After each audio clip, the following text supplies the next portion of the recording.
Metro Jaya mengkonfirmasi anggota Babin Kamtibmas yang viral bersama tukang es gabus tidak melakukan penganiayaan. Selain itu, es gabus tersebut juga terbukti tidak berbahan spons dan tidak berbahaya. Ini waktu bikin bahan dari mana? Ada busanya nggak?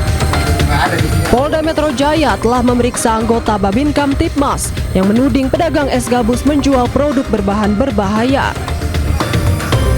Hasilnya, Propam tidak menemukan adanya penganiayaan yang dilakukan anggota Babin Kamtibmas tersebut. Hal itu diperkuat oleh keterangan dari penjual es gabus Sudrajat yang mengaku tidak dianiaya. Terkait tentang seorang Babin Kamtibmas tidak terbukti melakukan tindakan kekerasan penganiayaan. Ini juga didukung dari keterangan Pak Sudrajat ya. Sudah berkali-kali Pak Sudrajat menyampaikan bahwa Babin Kamtibmas tidak melakukan pemukulan. Dan tetapi dilakukan pembinaan terhadap Babin Kamtibmas terhadap upaya-upaya. Makanya kemarin Polda Metro Jaya melakukan peningkatan kemampuan tentang komunikasi sosial. Selain itu, polisi juga mengungkap hasil laboratorium forensik dari kandungan es jadul tersebut tidak berbahaya. Seluruh sampel es kue, es gabus, agar-agar, dan coklat meses dipastikan aman dan layak dikonsumsi. Setelah pemeriksaan dinyatakan aman, polisi memberikan penggantian uang atas barang dagangan yang sempat diamankan untuk pemeriksaan.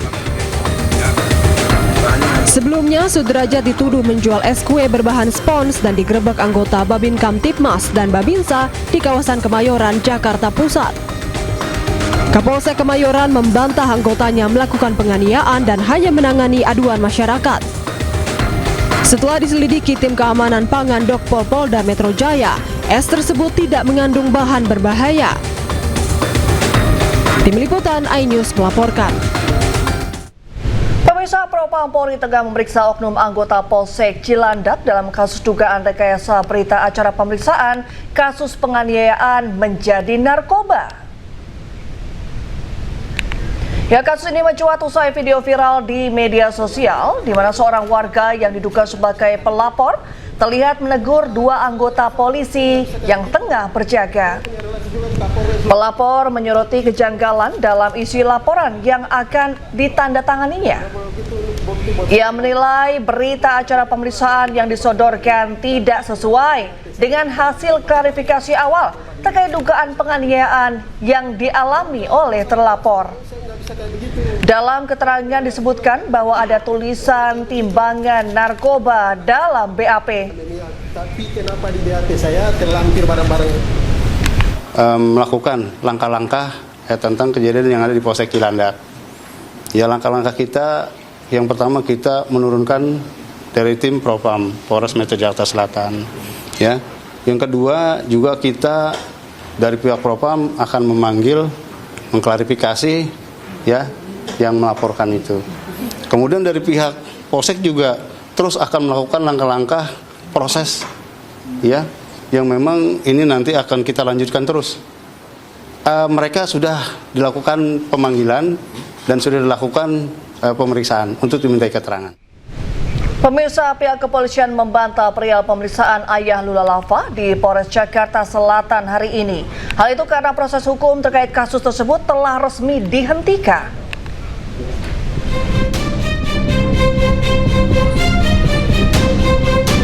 Pihak kepolisian menanggapi kabar mengenai rencana kehadiran ayah Lula Lava di Polres Jakarta Selatan hari ini. Berdasarkan hasil penyelidikan dan gelar perkara sebelumnya, polisi telah memutuskan untuk menghentikan kasus tersebut dan menegaskan tidak ada unsur pidana dalam kematian Lula. Sehingga seluruh rangkaian pemeriksaan dinyatakan selesai dan tidak ada lagi agenda pemanggilan saksi maupun pemeriksaan tambahan lainnya. Nanti akan kami sampaikan ya kalau memang hari ini betul memang itu diada. Ya. Masih ada yang akan diperiksa lagi nggak Pak terkait kasus itu? Sementara memang hasil daripada kemarin ya kan sudah dihentikan kasusnya, ya. Berarti tidak ada pemeriksaan tambahan lagi ya Pak yang dibuat? Tidak ada karena sudah dihentikan. Sebelumnya, Lula Lafah ditemukan tak bernyawa di kamar apartemennya di Kebayoran Lama, Jakarta Selatan pada Jumat malam 23 Januari 2026 lalu. Jenazah Lula kemudian dimakamkan di TPU Rawat-Terate, Jakarta Timur. Dari Jakarta, Selena Yahya, Leman, iNews melaporkan. Ya, polisi kembali memeriksa saksi usai kejaksaan mengembalikan berkas perkara 3 tersangka kasus tudingan ijazah palsu kepada penyidik kepolisian. Roy Suryo menyebut pengembalian berkas perkara tersebut karena belum memenuhi syarat Kitab Undang-Undang Pidana.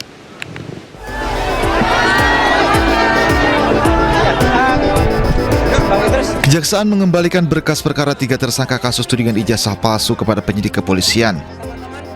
3 tersangka yang dimaksud yakni Roy Suryo, Rismon Senipar, dan Tifauzia Tiasuma. Kubu Roy menilai pengembalian berkas itu pertanda bahwa penyidik belum memenuhi syarat dalam Kitab Undang-Undang Hukum Acara Pidana. Maka alhamdulillah kalau saya sesuai dengan prediksi saya P19. Jadi P19 itu dikembalikan. Memang ada jatah waktu, P19 itu adalah 14 hari dalam KUHP lama. Dalam KUHP baru memang nggak ada detail, tetapi artinya hampir sama. Jadi kalau itu dikembalikan, maka nanti akan ada pengembalian lagi bolak-balik sampai dengan P21. Dan memang harusnya bolak-balik itu tidak boleh selamanya bolak-balik.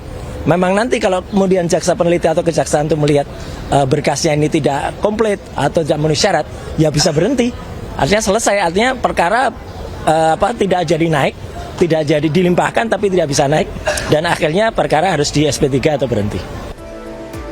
Sementara itu, Kabid Humas Polda Metro Jaya Kombes Pol Budi Hermanto mengatakan kejaksaan merekomendasikan penyidik untuk melanjutkan pemeriksaan terhadap saksi dan ahli yang diajukan oleh para tersangka. Selain itu, penyidik juga akan mendalami bukti lain terkait tudingan ijazah palsu. Tim Liputan iNews melaporkan. Pemirsa, viral di media sosial, pengendara mobil di Makassar, Sulawesi Selatan terlibat cekcok di jalan raya dan berujung pemukulan. Atas perbuatannya, polisi menangkap pelaku.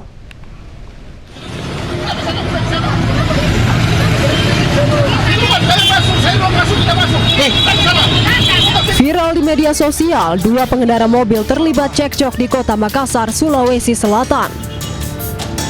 Peristiwa terjadi saat pengendara mobil pelaku penganiayaan melaju dari kiri hendak mendahului kendaraan korban di jalur kanan. Diduga memaksa memotong jalur korban, pelaku akhirnya menyerempet mobil korban hingga akhirnya terlibat cekcok. Pelaku diduga melakukan penganiayaan dengan memukul korban sehingga mengakibatkan luka memar pada bagian wajah korban. Setelah menerima laporan dari korban, tim gabungan Polsek Panakukang bersama tim Jatanras Polrestabes Makassar berhasil tangkap pelaku. Kesan yang memancing emosi sehingga pelaku langsung melakukan kekerasan terhadap salah satu korban di TKP sebagaimana dalam gambar. Itu TKP di jalan mana? Jadi untuk TKP itu di Jalan Urip Sumoharjo. Atas perbuatannya, pelaku terancam hukuman 2 tahun penjara. Dari Makassar, Leo Muhammad Nur, iNews melaporkan.